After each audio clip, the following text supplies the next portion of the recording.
As you know, I've been advocating for CIR since my first day here in Washington, D.C. Two things. One is on the apprehensions. The missing piece has been a better ability to identify the denominator. I mean, we know how many we apprehend. Really being able to detect the attempts has been difficult. Looking at the Senate proposed CIR and how that is drafted, if the technology piece is supplied to us, as that bill provides, with a funding mechanism for that, so that we can sustain the efforts we already have and build on them. One of the problems with border security has always been we secure an area and then we leave it, and then the border changes. But I think that the way that is written and how it is informed by technology is a doable deal. I do think, and I appreciate that, because as you're mentioning, along with funding, I mean, I feel your department needs to tell us, the Congress, what it is you actually need as in regards to resourcing. And it is for us to determine whether or not we have the political will as a Congress to ensure that that happens. And, you know, that is part of one of our enumerated responsibilities under the Constitution. And border security, again, is such an important thing in every way. So we want to work with your department to make sure, again, that we have some sort of system, metrics, accountability, on whatever term you want to utilize. Our bill that we've dropped, though, does use the term operational control. We've fallen to that as a default position since we've had nothing from BCI. And I know my time is, I guess it's expired. So I will leave it at that, Mr. Chairman. I thank the gentlelady for all your hard work as chair of the Border and Maritime Subcommittee. And I absolutely agree. You need to tell us. These are tough budgetary times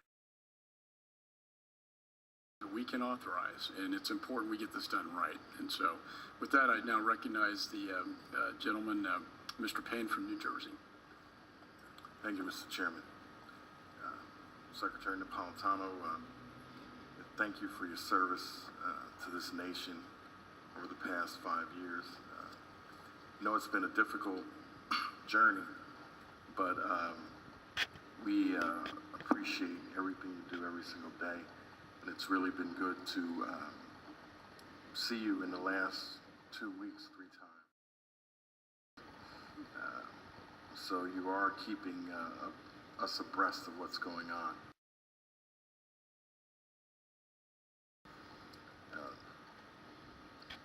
I have a question in reference to regarding the proposal to consolidate the 16 grants under a single national preparedness grant program. My district includes Newark, New Jersey, Jersey City, and Bayonne, and we sit across from New York City. So it includes an airport, a seaport, rail lines, bus lines, and chemical plants, all in between. So my district relies heavily on many of these individual grants, including UASI and the port and transit security grants. How do you think the consolidation of those grants will impact a district such as mine? Our goal is to move from, so many of these grant programs we either inherited or were part of the 9/11 Act.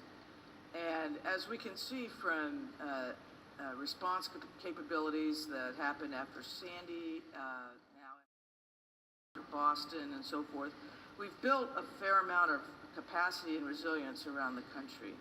We want to move to a risk-based approach for further funding of grants. We want to consolidate in an effort so that we can unify grant guidance and reduce administrative overhead. We want to make sure that areas that have lots of critical infrastructure and critical ports and the like, that we can really fund those according to risk, as opposed to having to use formula grants through many of our programs. So it really will depend, but our whole goal is now, let's identify risk and gaps and where the monies best should go.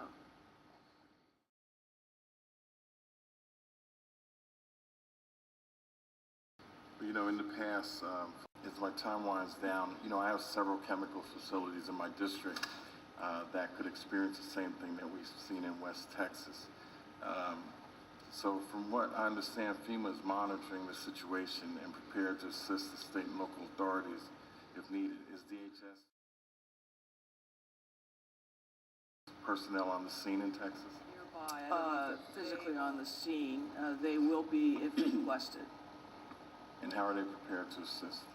We can do a number of things, but we have an incident management assistance team that's standing on standby right now.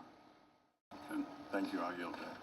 let me, I have to depart. I have an amendment on the floor to the CISPA bill, the Intel cybersecurity bill that provides a